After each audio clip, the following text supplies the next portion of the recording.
Frédéric Ginta, bonsoir. Bonsoir. On l'a vu dans le reportage à l'instant. Ce lundi, le Conseil stratégique pour l'attractivité a tenu sa réunion plénière annuelle dont vous êtes le secrétaire général.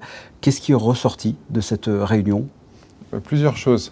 Tout d'abord, le ministre d'État a souhaité instaurer une nouvelle gouvernance. L'ensemble des conseillers ministres sont membres du CSA maintenant. Il y a effectivement un nouveau secrétaire général. On a pu également aussi rendre hommage au travail qui avait été fait par les membres du CSA et par mon prédécesseur, M. Emmanuel Falco, qui ont fait un travail immense avec énormément d'idées. Et ensuite, on a pu à la fois présenter notre approche d'attractivité, qui est une attractivité dans un monde qui a profondément changé, et échanger sur ce que devait être aujourd'hui le rôle du CSA. Prioriser des sujets immédiats et des visions moyen terme, et commencer le travail dans les prochaines semaines. Alors le ministre a expliqué que l'attractivité est la base du modèle économique monégasque. Vous êtes d'accord avec lui ?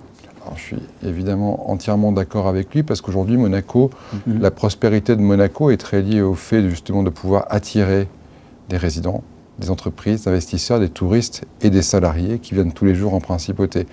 Donc notre attractivité dépend du succès. Parce qu'aujourd'hui, Monaco a besoin d'être attractif dans le monde d'aujourd'hui. On l'a toujours été par le passé, mais aujourd'hui, quelque part, on a une concurrence de ces nouveaux pays et on doit tous s'aligner, tous travailler ensemble avec le gouvernement, les départements, avec les entités comme le MEP, comme la SBM, comme les Monacotech et Boost, dans un but d'une stratégie d'attractivité forte et avec des résultats. Et donc, c'est ça, sauter le prince souverain. C'est ce que nous allons mettre en place avec, évidemment, notre partenaire de réflexion, de co-construction de stratégie, qui est le CSA. Pour que tout le monde comprenne bien, pour vulgariser, qu'est-ce que l'attractivité pour les nuls, en quelque sorte ? Alors, l'attractivité pour les nuls, c'est plusieurs choses à Monaco. C'est déjà, évidemment, attractivité attirée. Ça veut dire, pour les résidents, les investisseurs, les entreprises, les salariés et les touristes, ça veut dire savoir qui on veut. Déjà, c'est savoir qui on souhaite à Monaco. C'est aller leur parler dans les endroits où ils sont, dans leur pays d'origine, physiquement, numériquement.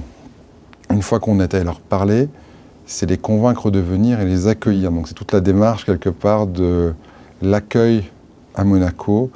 Et enfin, c'est l'intégration. Une fois que ces gens, ces salariés, ces résidents, ces entreprises sont à Monaco, c'est comment on crée l'écosystème pour qu'ils se développent. Et une fois qu'ils se développent, c'est comment on fait de ces gens-là des ambassadeurs de la principauté. Comment ces gens-là, en fait, vont trouver de nouveaux résidents. Alors, vous étiez en charge du numérique, vous l'êtes toujours, et maintenant, vous êtes en charge aussi de l'attractivité. Il y a un lien entre les deux et trois, j'imagine ? Bien sûr. Le numérique est un outil qui est fondamental pour l'attractivité. Mais le numérique n'est qu'une partie de l'attractivité. Il y a évidemment des synergies, mais là, on parle d'un sujet beaucoup plus global pour vraiment attirer, faire venir, intégrer les gens dont on a besoin, dont la principauté a besoin, pour continuer de prospérer, de grandir, de se développer. Je le redis, dans un monde qui a vraiment beaucoup changé et donc où on doit moderniser. Donc l'objectif, c'est de rendre la principauté attractive. Comment est-ce que l'on rend la principauté plus attractive qu'elle ne l'est ? Parce qu'elle est déjà beaucoup attractive. Alors, elle est excessivement attractive. Par le passé, elle a montré des capacités d'attractivité très forte. Monaco est un succès, Monaco n'a pas de dette. Notre stabilité à la fois constitutionnelle mais aussi budgétaire en font un pays excessivement attractif. La chose c'est que quelque part durant ces crises, durant ces évolutions, il y avait un besoin peut-être de diversifier son économie, peut-être d'attirer d'autres résidents, de diversifier sa base de résidents, peut-être d'attirer aussi des résidents, peut-être aussi d'autres types de métiers, d'autres géographies. Et donc c'est là-dessus qu'il faut se pencher, et c'est quelque chose qui mobilisera l'attention de tous, et c'est la volonté du souverain qui en a fait une priorité que nous allons exécuter. Et pour remplir cette mission, j'imagine que vous avez une feuille de route, un échéancier également ?